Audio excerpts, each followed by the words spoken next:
29 de agosto de 1965. Estudios Churubusco, Ciudad de México. En pleno set de filmación, frente a decenas de testigos, ocurrió un incidente que marcaría para siempre la historia del cine mexicano. El actor Emilio Garibay Montañez perdió la vida ese día, y el responsable fue nada menos que Emilio, el Indio, Fernández, el director más poderoso del país. Lo que sucedió esa tarde se ocultó durante décadas. Testigos fueron silenciados, documentos fueron alterados, y un crimen quedó impune bajo el manto protector de la fama y el poder. Hoy te revelaré la verdad completa de ese domingo trágico. Para entender la magnitud de lo que ocurrió, necesitas conocer quién era Emilio, el Indio, Fernández en 1965. No era solo un director, era una institución del cine mexicano. Ganador de premios internacionales, creador de obras maestras como María Candelaria y La Perla, Fernández era intocable.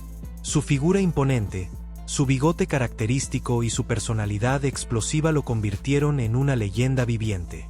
Pero detrás de esa imagen de genio cinematográfico, existía un hombre de temperamento violento, adicciones profundas y un ego desmesurado que no toleraba contradicciones. Trabajar con él significaba someterse a gritos constantes, humillaciones públicas y órdenes despóticas. Sin embargo, todos lo aguantaban porque una película del Indio Fernández garantizaba prestigio y reconocimiento internacional. Emilio Garibay Montañez, por su parte, era un actor de reparto. No era estrella, pero era respetado. Había participado en producciones importantes, siempre en papeles secundarios, pero con profesionalismo impecable. Era un hombre de principios, padre de familia, y alguien que valoraba la dignidad por encima de todo. Pero lo que estaba por suceder ese domingo cambiaría ambas vidas para siempre. Las grabaciones estaban programadas para comenzar temprano esa mañana. El productor estadounidense que financiaba parte del proyecto había sido claro: puntualidad absoluta. Pero Emilio Fernández tenía sus propias reglas. Llegó 2 horas tarde. Sus ojos estaban rojos, su paso era tambaleante y emanaba un fuerte olor a alcohol.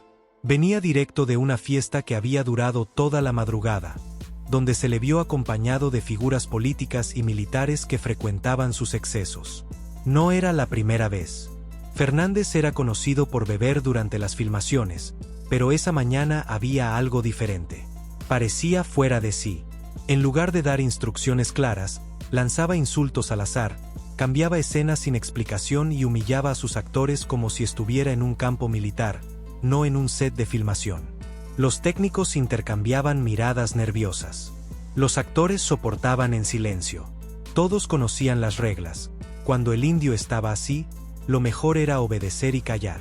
Pero Emilio Garibay había llegado a su límite. Después de presenciar cómo Fernández humillaba a una actriz hasta hacerla llorar, Garibay dio un paso al frente. Con voz firme pero respetuosa dijo: «Maestro, con todo respeto, usted no puede seguir dirigiendo en ese estado. Esto no es profesional». El silencio que siguió fue absoluto. Nadie, absolutamente nadie, se atrevía a contradecir al Indio Fernández. El poder que ejercía sobre la industria era tal que una palabra suya podía terminar carreras. Pero Garibay, cansado de los abusos, lo hizo. Y en ese momento, selló su destino. La respuesta de Fernández fue inmediata. Primero, una carcajada burlona que resonó por todo el estudio. Luego, con desprecio en cada palabra, le gritó: ¿Tú me vas a decir cómo dirigir? Un muerto de hambre como tú no me va a dar órdenes. La tensión creció como una olla de presión a punto de explotar. Garibay, con el rostro enrojecido por la humillación, replicó con palabras que jamás debió pronunciar: «Prefiero ser un muerto de hambre y mantener mi dignidad, que ser un borracho que se esconde detrás de su fama». Esas palabras fueron como dinamita. Fernández, con los ojos desorbitados, se abalanzó sobre Garibay y lo empujó con fuerza. Varios técnicos intentaron intervenir, pero el director los apartó de un manotazo mientras gritaba fuera de control: «A mí nadie me humilla. Yo soy la ley aquí». Lo que nadie esperaba es lo que sucedió a continuación.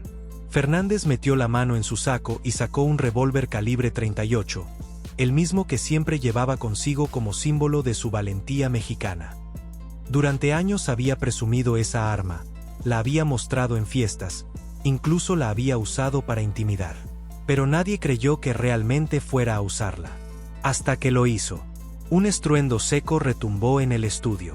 El proyectil impactó el pecho de Garibay, quien cayó de inmediato, jadeando, con los ojos abiertos de pura incredulidad. Antes de que alguien pudiera reaccionar, un segundo disparo terminó con su vida frente a cámaras, reflectores y un equipo completo paralizado por el horror. El silencio fue ensordecedor. Pero lo que vino después fue aún más perturbador. Fernández se quedó ahí, con el arma aún en la mano, mirando el cuerpo sin vida de Garibay. Durante varios segundos que parecieron eternos, nadie se movió. Algunos lloraban en silencio.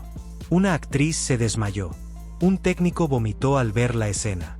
Luego, como si nada hubiera ocurrido, Fernández caminó tambaleando hacia la salida, dejando el cuerpo de Garibay tirado entre cables y equipos de filmación.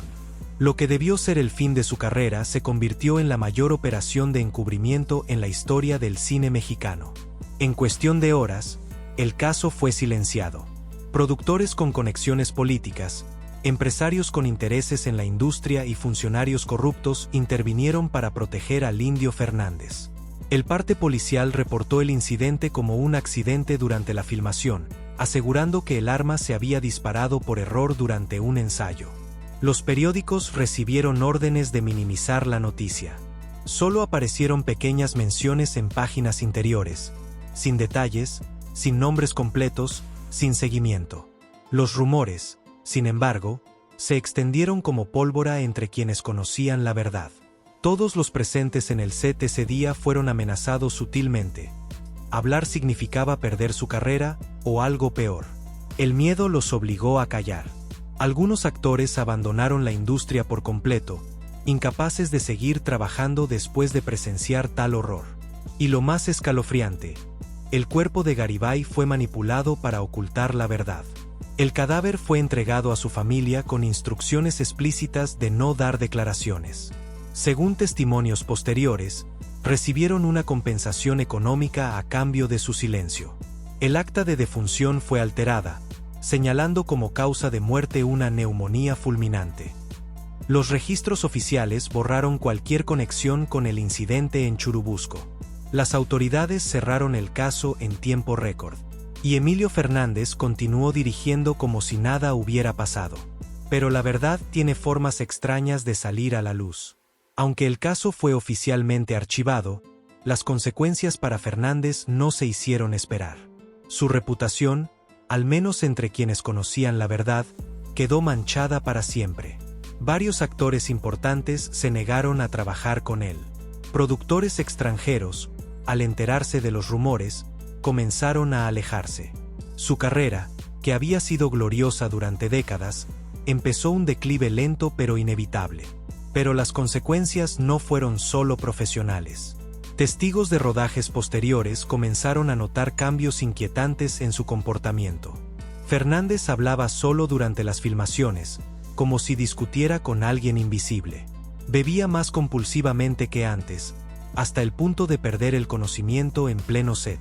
Algunos técnicos juraron que en las noches, cuando el estudio estaba vacío, se escuchaban gritos provenientes del camerino del director.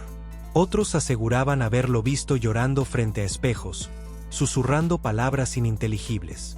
¿Remordimiento? ¿Locura? ¿O simplemente las consecuencias de una vida de excesos y violencia? Nadie lo supo con certeza. Lo que sí es cierto es que Fernández nunca volvió a ser el mismo. Sus últimas películas carecían de la brillantez que lo había caracterizado. Su nombre seguía teniendo peso, pero su genio creativo parecía haberse apagado junto con la vida de Emilio Garibay. Durante décadas, la historia permaneció oculta. Solo los que estuvieron presentes ese día conocían los detalles reales. Pero con el paso de los años, algunos testigos comenzaron a hablar. Primero fueron susurros en círculos cerrados de la industria.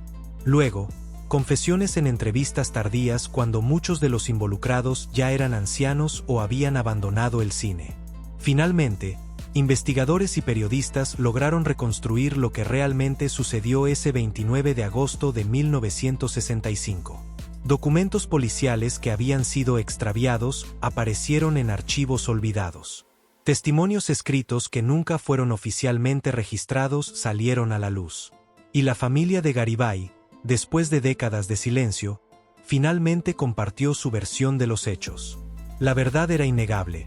Emilio, el indio, Fernández había quitado la vida a un hombre en un arranque de furia, y el sistema lo protegió porque era demasiado importante, demasiado poderoso, demasiado útil para el régimen de la época. Este caso expuso la cara más oscura de la época de oro del cine mexicano. Una época donde el talento artístico convivía con la corrupción, donde el genio creativo se mezclaba con la violencia, y donde la justicia dependía de tu nombre y tus conexiones. Pero queda una pregunta final.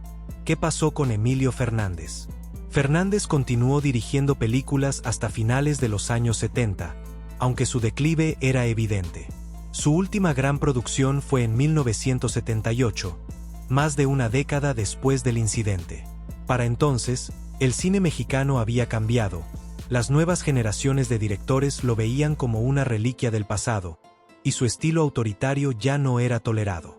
Pasó sus últimos años entre el alcohol y el aislamiento. Algunos dicen que nunca mencionó el nombre de Garibay. Otros aseguran que en sus últimos días, delirando por la enfermedad, pedía perdón a gritos en medio de la noche. Murió en 1986, a los 82 años, rodeado de premios y reconocimientos oficiales. Su funeral fue multitudinario, con honores de Estado y discursos que lo elevaban como uno de los grandes del cine mexicano. Nadie mencionó a Emilio Garibay Montañez. Hoy, cuando se habla del Indio Fernández, se le recuerda por sus películas icónicas, por su contribución al cine mexicano, por su papel en poner a México en el mapa cinematográfico mundial. Y eso está bien, su talento era innegable.